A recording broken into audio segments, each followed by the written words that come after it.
Protection against accidents, whether you're at fault or not. And then there's a bunch of other stuff. And I just kind of grouped them as other types of policies. Let's just go run through each of them real quick, because some will make sense and some won't, depending on the company.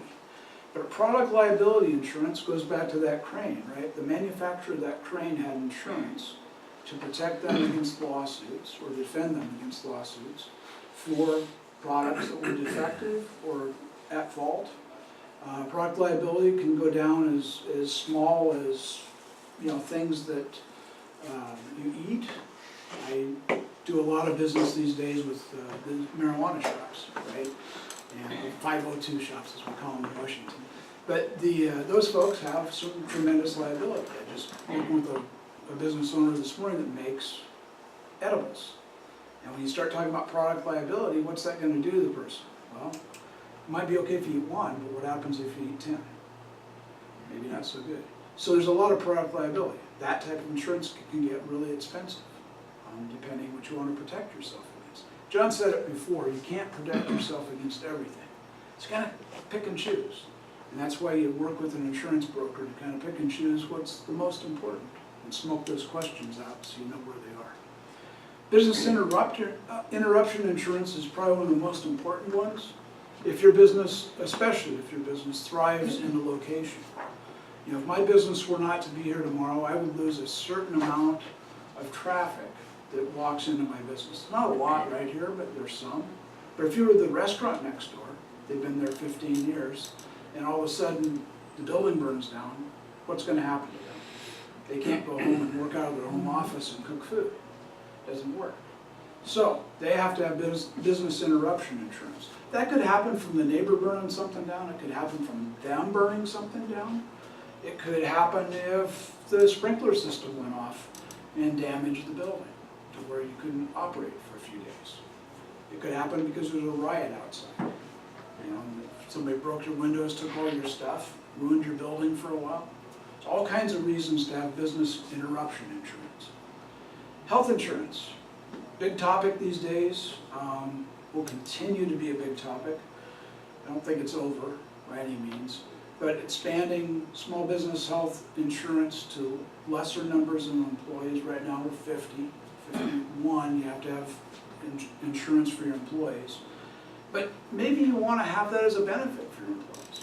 Maybe there's a reason to do that. Group insurance starts out at 2. So a group of 2 can be there if they're not attached and married and whatever. But health insurance is something I think we're going to see a lot more changes. One, but we're also going to really see where people start to use it as a benefit. As employers and as business owners, we need to look at it for ourselves because it's important. Health insurance, with everything going on with tax credits and everything else, it's a specialty in itself. I kind of do all of them, and health insurance is one I have a team that helps me with because I keep up on it, but I don't keep up on all of it. It's tough. Life and disability insurance. I think John mentioned disability before. But disability, if you for some reason couldn't do what you do, would your business be able to continue at a level to support you? If it couldn't, you want to make sure that you have some disability, or at least look at it. It's not real cheap, but it's also something that's hard not to have if you couldn't do what you do. My business, I could probably sell insurance from a hospital bed. Wouldn't be as convenient, but I could do it. If your business has more of a physical nature to it, where you have to be there and you have to do certain things, then really important.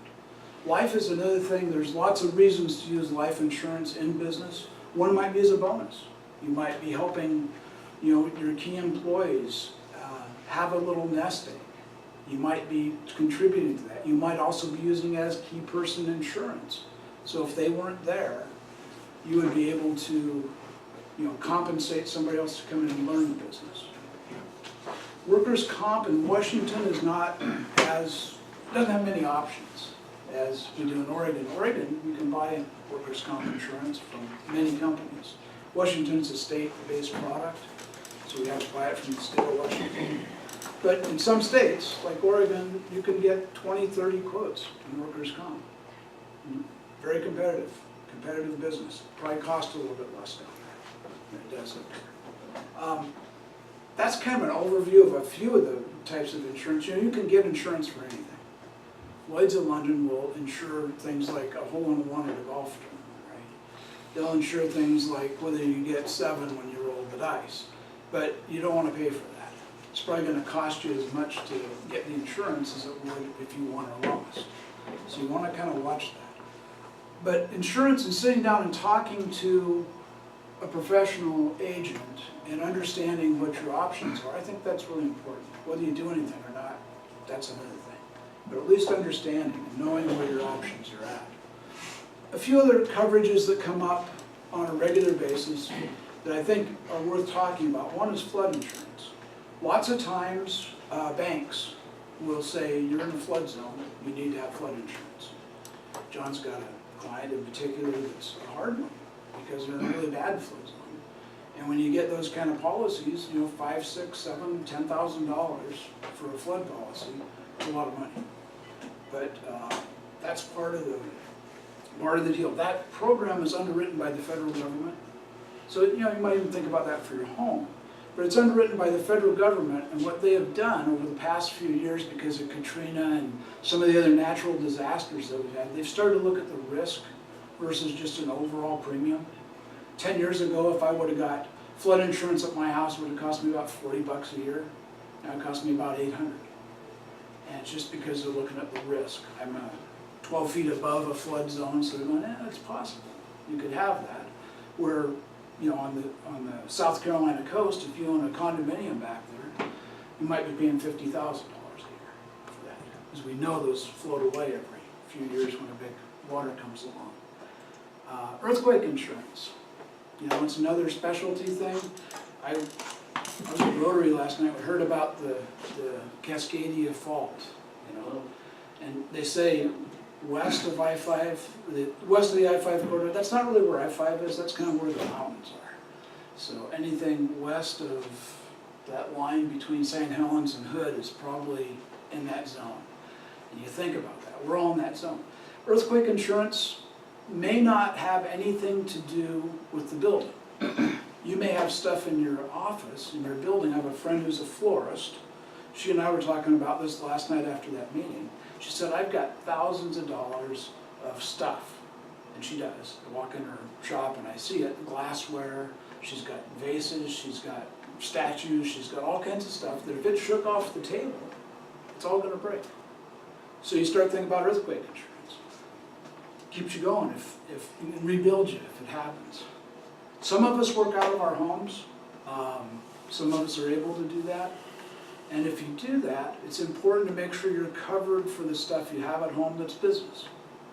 So I have an office here, I have an office in my home. I've got a home business insurance rider on my home to make sure that my computers, my printers, and the other stuff at home are going to be covered if my house were to go away. I want to make sure I've got quite a bit of stuff. I want to make sure it's covered. So it's really inexpensive to do it that way. If you're a small business that primarily you work out of your home, you want to definitely make sure you have it. But it's another way to make sure your employees, if your key employees take home their computer, and it's a $4,000 or $5,000, probably hard to do that today.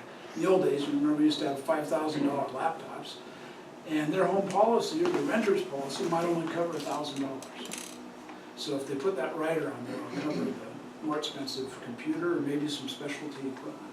You think about some of the diagnostic equipment that mechanics and technicians carry around, it can be expensive. Umbrella insurance is something that you get to a point with business insurance, you say we'll cover $2 million of aggregate liability. What does that mean? That means in 1 year you can have $2 million worth of claims and they'll cover it.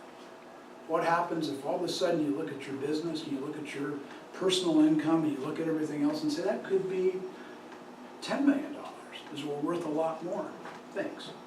And when you look at that you say, well, I gotta have an umbrella, I gotta have more. So you can get those too, business umbrella insurance. Finally, life insurance, you know, the biggest asset we all have is one, us, two, our families, and three, our employees. All those things, if they go away, if something happens, we want to make sure that we have some way to replace it. So the business owner's policies are probably the most common business insurance out there. What a business owner policy, we call them BOPs. They combine different types of insurance, so maybe all those things that we've talked about, other than life and earthquake and flood, can combine all those into one type of insurance. You put your business auto, you put your business property, you put your casualty insurance all together under one policy. And the reason we do that is that it's got a lower cost. I was working with a little nonprofit yesterday. He came in and he said, I need to have liability insurance for my office, so I'm renting a space. We got him liability insurance, and I said, well, let's just look at a BOP, because now we can cover some property, we can cover some other exposures. It was actually less money than just the commercial general liability that he needed. So you always want to look at those things. The other thing that the BOPs do is it covers so there's no gaps. You know, sometimes I have a friend who was in here the other day. He's got a business pickup, he's got 3 personal cars, he's got his home, he's got his office and shop in his home, because it's connected to his house. And we started looking, he had 4 different insurance companies and 2 different brokers. And it ends up he had a big gap. And the gap was his home, because the shop, 4,000 square foot shop's attached to his home. And there was no coverage for that particular property. So you start looking at it and you go, nobody ever asked that question. I want liability, I want auto, I want this, I want that. And you never, what happens if the garage burns? Well, 4,000 square foot garage. Home insurance wouldn't cover it. Bigger than his, a lot bigger than his house. So you want to make sure there's no gaps. I, obviously know where I'm at, but I'm always happy to answer questions. I do free reviews of business and personal insurance, no cost, no obligation. The reason we do that is just to make sure, it's an E&O thing with me, right? We didn't talk about errors and omissions, but I have to cover that. Some of you have to, as owners and operators of businesses. But if you make a mistake, you don't want to make the bad mistake. So it's an E&O thing for us. We always make sure we review everything and make sure it's right. And the advantage of the independent broker is really that I can shop lots of different companies. I work with about 50 companies on a regular daily basis. And when I run into something I can't find coverage for, I go find it. And I have the ability to do that. So that's what an independent broker is. That's what I am. Couple minutes for questions. 2 minutes. Anything? Anybody have a quick question on? On that BOPS, Yeah. do you deal with the other companies when you have like 5, 6 companies you're dealing with? Is the guy I'm buying from going to deal with all those other companies? It's going to be my responsibility to tell all those guys, oh, you're all fired now. I decided to go with you. Well, unfortunately, fortunately in one way, but unfortunately another way. I can't call up and cancel anybody's insurance. No, we're counsel. Yeah, yeah. But, as far as sitting down and looking at the package, yes. Okay. As far as saying, this is what you need, or this is what I think you need, yes, I can do that. But as far as calling up and say, hey, XYZ company, you're you're not needed, I can't. Let me rephrase that. When I'm buying these guys, I want to know what am I getting into. Right. And you'll be able to advise me on Exactly. what's happening. Because, you get these policies and they got all of these terms. Yeah. I do that regularly. I get a stack of stuff I gotta read Yeah. and comprehend. I don't want to relearn insurance. It's I learned it one time. It's an art, Yeah. not a science. So it's good. Anything else? Am I on time? She's cutting me off. Okay. Awesome. Thank you very much, Jim. Thank you.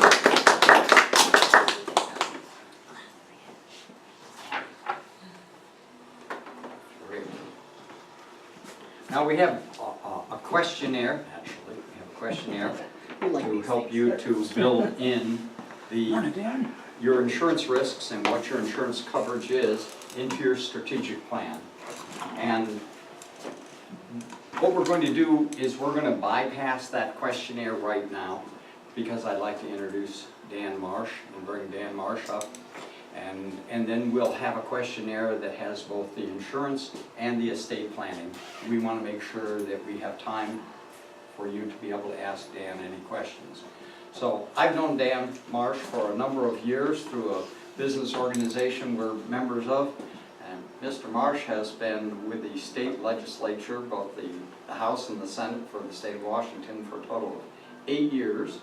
And he's well respected. He's a partner in Marsh, Higgins, Beatty, and Hatch.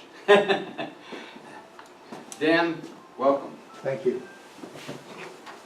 Make yourself at home.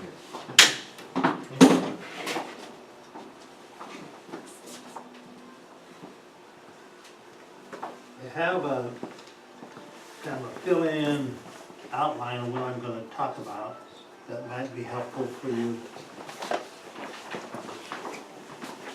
Sorry, either way.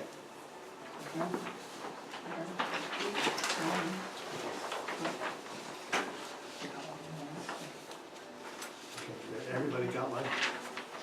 Great. Turn it off for you. I guess I'm the break. Okay. Well, it's always a pleasure to talk about the law.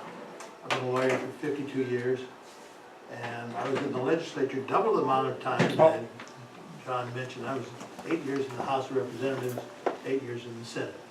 That's some 30 years ago, and a lot of time, a lot of changes have occurred. Tonight, or this afternoon, this morning, I'm going to talk about the use of limited liability companies in the sale of a business, also in passing your business to your heirs if you choose to do it that way. The choice of entity will affect many issues. It's going to affect the method of transferring ownership. It's going to affect taxes, and it's going to affect your retirement options. I'm going to get into some next to transition options. Sometimes you have an internal transition, and that involves a buyout by a key employee or a sale to a partner. Sometimes you have a third-party transition, which involves a sale to a financial buyer, a sale to a strategic buyer, or a joint venture. That's something that John works a lot with. And then you can have transfers to family members, and I'm going to talk a little bit about that today. Sometimes it's a gift, sometimes it's a sale, sometimes it's an inheritance. Limited liability companies are often a preferred option for a number of reasons. Limited liability companies provide the limited liability of a corporation, and it has tax advantages and greater flexibility than a corporation. When I started practicing law some 50 years ago, we usually use corporations. Today, most people use limited liability companies, especially in smaller situations. Limited liability companies provide all of the limited liability of a corporation, and they have tax advantages and greater flexibility. If there are two or more members of a limited liability company, the limited liability company has an option of being taxed as a partnership or as a corporation. If there's only one member, the limited liability company can be taxed as a corporation or as a sole proprietorship. Partnerships can generally transfer to a limited liability company without any liability. Unlike S corporations, distributions to limited liability members do not have to be directly proportional to their ownership interests. So you can have different classes of ownership and different proportions of ownership interests. A limited liability company interest may be assigned under Washington law, but the right to participate in the business cannot be transferred without unanimous consent of all the members. And that's because if a limited liability company interest were transferred to someone that you didn't get along with, you would not want them participating in your business. My experience is that accountants often recommend today limited liability company as the preferred method of doing business, and I certainly recommend it as an attorney in many cases. In states larger than the state or federal exemption, it's helpful to transfer partial interest sometimes. The state exemption from the state tax is 2 million per person currently. The federal level is 5,340,000. Now, if you've got a business that's close to the exemption level, and you don't want to get over that because the taxes are pretty onerous. So what you do to prevent passing your interest to your heirs is give or sell a partial interest so that on your death, your limited liability company is worth less than the state exemption from the state taxes or the federal exemption from federal taxes.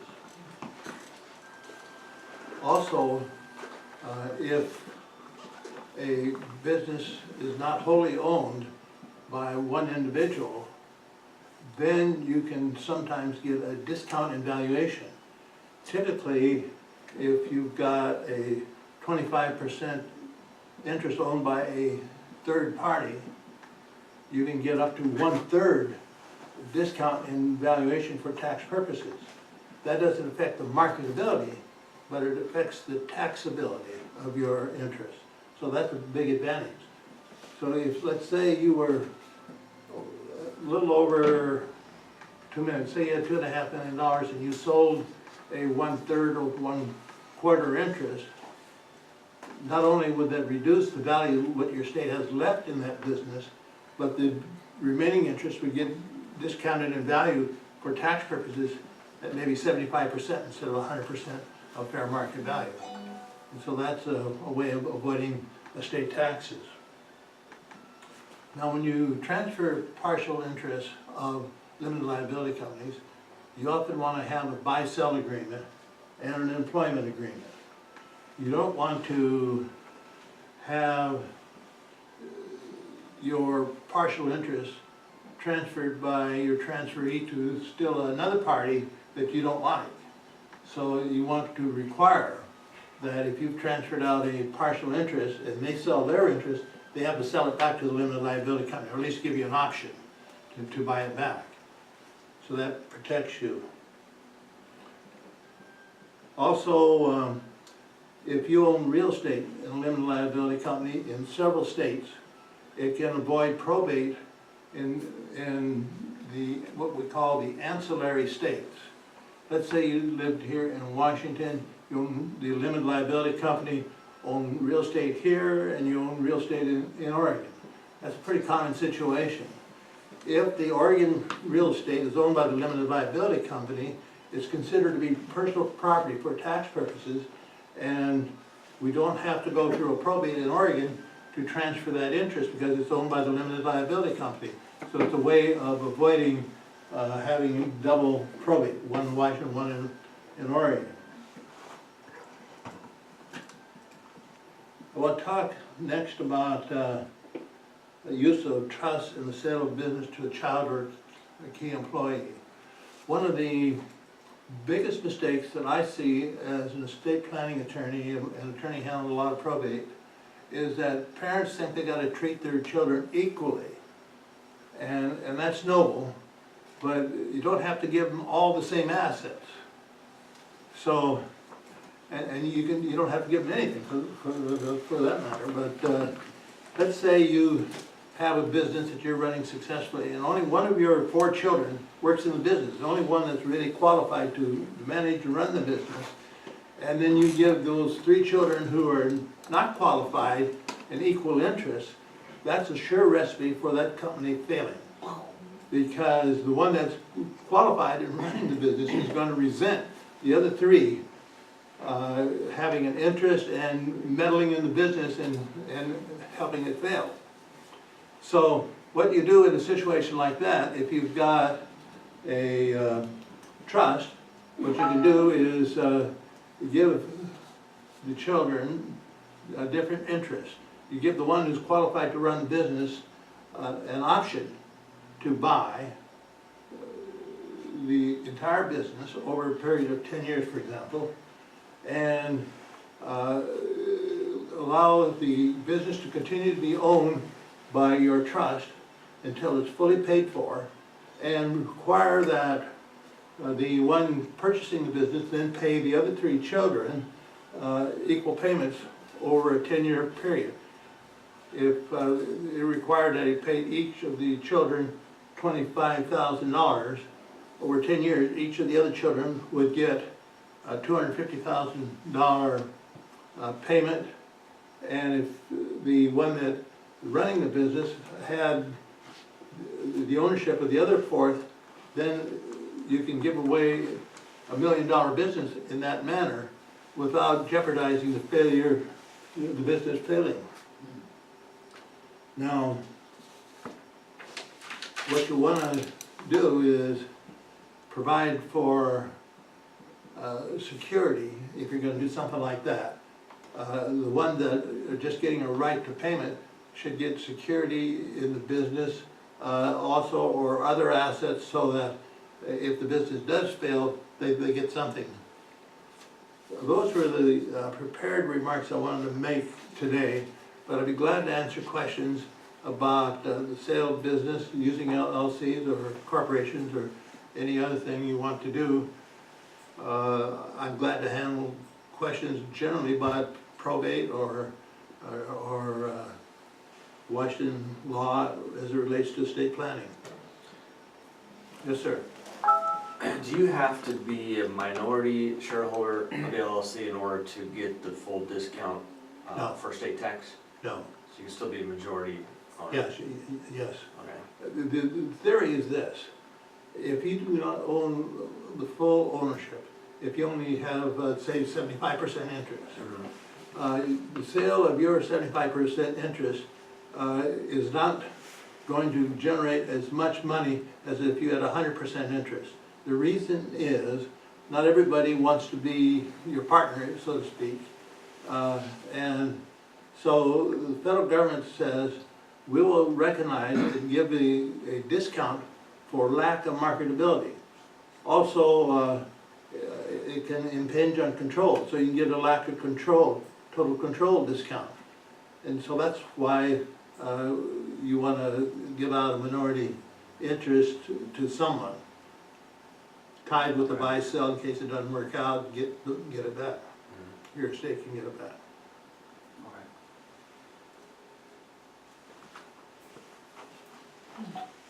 Other questions? Well, Questions, it's business. yeah, well, we're ready for the next phase of this then, I think.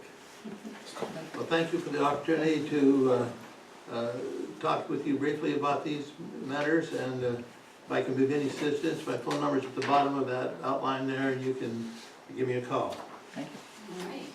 I've got one other handout that I would leave with you here, and that I think you might find of interest. And that is, I got 2 actually. John, maybe I could have you pass bet. these out. Why, she noted on the work people. Is that easier? This estate planning book talks about tax rates and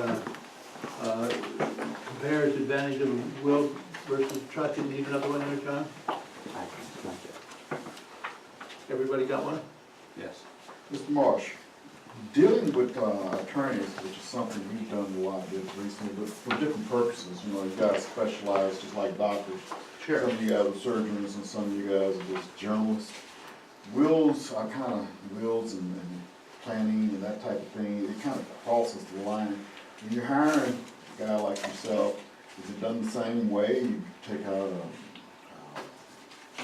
retainer, that type of thing, or how do you do that? Because I can see that on the other end where I'm trying to protect myself against possible things with the state of Washington or the state of Oregon, and I said, okay, I need to retain this guy.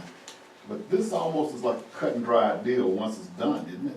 Pretty much, yes. Yeah, so how do we do that as opposed to, like I say, I give a guy a retainer and I know what I'm gonna do with him over the next 3, 4, 5 years. I know I'm gonna be dealing with him probably the rest of my life if he's a good attorney. When I'm dealing with you, once you've done this for me, it's kind of like, well, don't die, but come to the party. Okay, sure. Well, I'm in a firm of 5 attorneys, And so the next senior attorney in the firm would be Michael Higgins, who would be the one that you'd probably deal with when I'm gone. Mhm. And then, of course, our youngest attorney's in her 30s.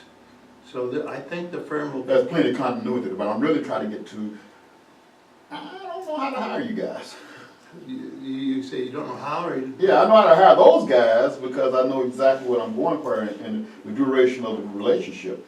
But when I'm dealing with you guys, it's almost like I'm gonna buy this thing and I'm done with that. And, Okay. yeah. Well, there are a couple of answers to that. Number one, you could check our references. We have a webpage, and you'll see some recommendations for us there. Also, the standard legal reference is Martindale Hubble. We have good ratings in Martindale Hubble. You can look at our history. I think I see a history right in front of you. Yes, you did. But I was really thinking more along the lines of, if I'm dealing with a guy who's gonna represent me in front of L&I, Labor and Industries, and I know I'm gonna be, because of the nature of my business, I'll be dealing with that until I get out the business.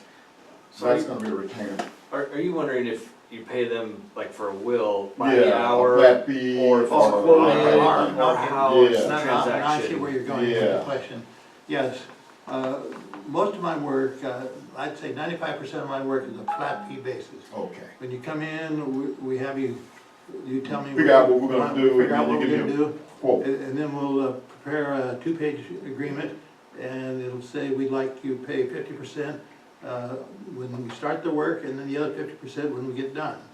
And, but there's no ongoing retainer. Those aren't used very much with most firms these days. None of the 5 attorneys in our firm are using them. Cool. Even in other areas, we have people that work in PI, people work in domestic relations, people work with corporations, and so on. The advantage of working with someone like myself, who does nothing else, you know, I don't do labor and industries, Yeah, I know. or I don't do criminal law, I don't do divorce work and those things. I would refer you to someone in the firm, if you had that kind of an issue, or you had a friend who had that kind of an issue, to someone else in the firm who does those things. But there's not gonna be an ongoing monthly fee. You get billed by the hour or the flat fee. Most of our work is flat fee. For example, a will is $350. A trust is $2,000. If we're doing a durable power of attorney, that's an extra $100. If we're doing the durable power, it depends what instruments you want. But we. I didn't want you to go through the list, I'm come see you for that one, but the bottom line is just sitting here thinking, you say, got any questions? Well, that was my question. Oh, good. Well, I'm glad you asked. It's a good question. Kind of along that line, I'll have you pass out one other thing, John. Okay. There's a checklist of documents that you might consider having